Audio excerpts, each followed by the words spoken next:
Welcome back to the Interviewing People CareerCast, featuring highlights from the full-length interview with Jon Farling, an entrepreneur and real estate investor. In the highlights, Jon shares what a real estate investor does, how his college and work experience has impacted him, and much more. So sit back, relax, and know you can always go back to watch our full interview if you'd like to learn more. Enjoy the show.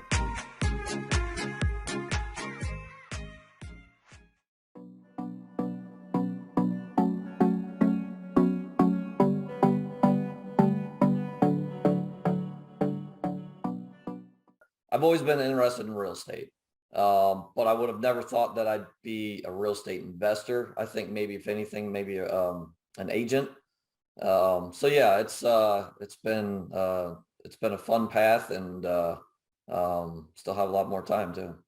Yeah, so real estate investor could just be like a I guess you can compare it to like a stock investor. So people invest in stocks to make money. I invest in real estate that appreciates in value over time. So the value goes up over time, as well as puts money in my pocket every month. So I'm in it for the long term, for the investment side, and I'm also in it because it makes me money. This is my full-time job. So that's kind of the surface level of it. There's a lot more that goes into it, but yeah, basically I invest in cash flowing real estate that puts money in my pocket. Actually, so I started with a single family rental in 2015 after our first kid was born. And that was the idea of, I need to pay for retirement, college education for my kid. All those thoughts started going through my head. So I bought basically one single family rental, just what was it? 1,000 square feet rental house in Hilliard, Ohio.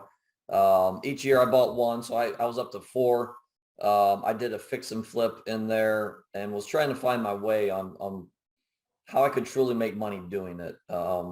Those houses did appreciate over time, which helped me. But I learned that I wasn't gonna.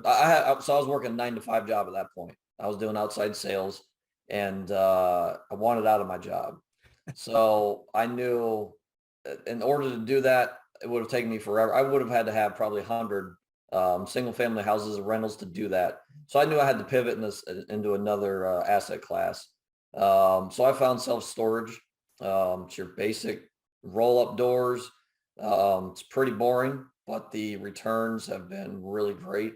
And yeah, so my first storage facility was in June of 19. I now have 6 and 2 more under contract.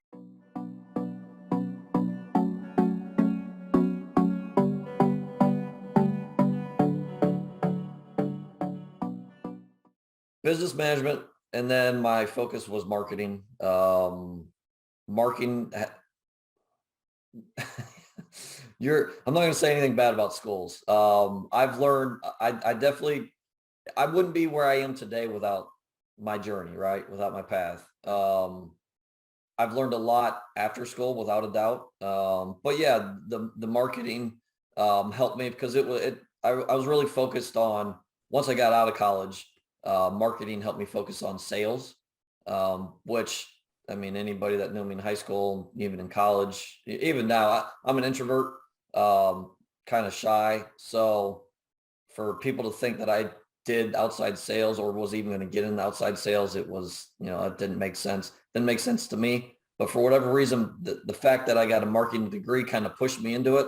And outside sales has been, it was probably the biggest thing that's pushed me to where I'm at now, just for a bunch of reasons. I think the biggest reason is being resourceful. As an entrepreneur, you have to be resourceful. That's probably been you have to be a lot of things, but resourceful is one of the biggest things. And I think outside sales really helped me with that, because there's no book, there's no steps on how to do outside sales. There's a little bit, but it's talking to people, dealing with people. And so yeah, outside sales was huge for me. And that came from marketing, my marketing background, my degree at Tiffin. So I work for a small company It was a lighting company in Columbus, and I was outside sales, estimator, project manager.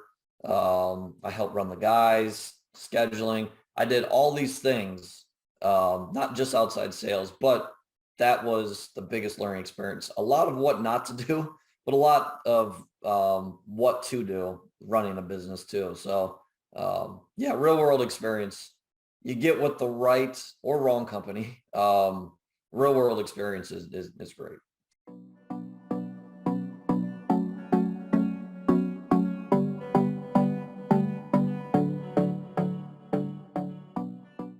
The biggest thing is find either a mentor or a community that has experience. And so whatever it is, maybe you want to buy a few duplexes and start your journey there. Find someone local, find someone online. I started my real estate investing journey with Bigger Pockets, which is a website and it's also a podcast.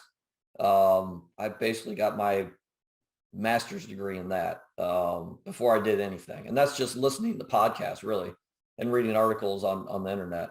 But where I really took off was I joined a mastermind with other high level people that were in the field. It's priceless. They can be expensive, but yeah, find a mentor that's going to be able to show you the way. Eventually you're going to find out if it's a right or wrong mentor, because there are a lot of people out there doing it wrong. But either way, it's a learning experience. But yeah, find a mentor that's in the field. And if anybody's interested in any type of real estate investing, I can help or point them in the right direction.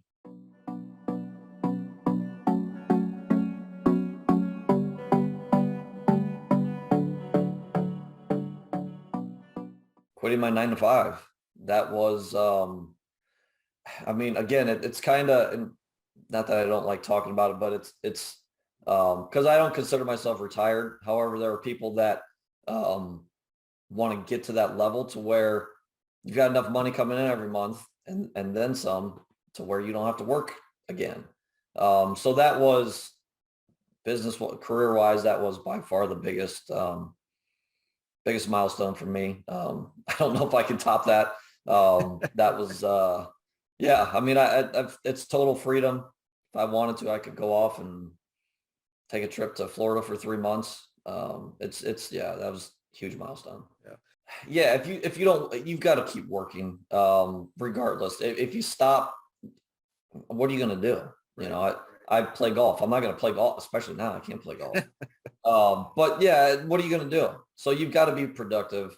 A big thing is giving back too. You know, I enjoy things like this, just giving back the knowledge that I've been taught.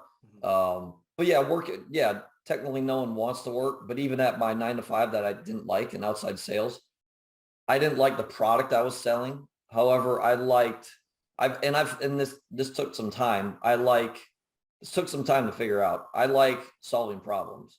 And I had a bunch of problems at my 9 to 5. So that's what I enjoy, is solving problems. I figured that out. It only took me 20 some years, but that's what keeps me going, is I love solving problems.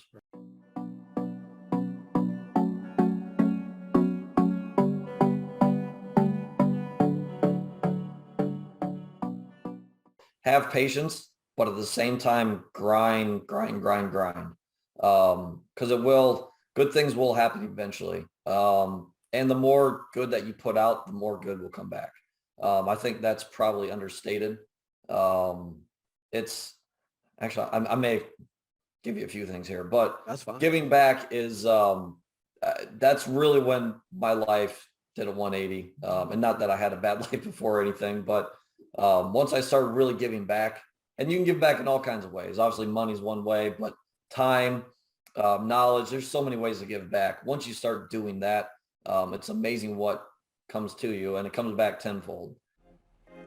Thank you for watching this episode showing highlights of the latest Interviewing People CareerCast with Jon Farling.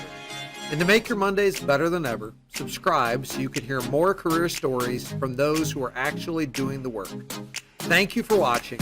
And as always, remember that the best part about Mondays is interviewing people.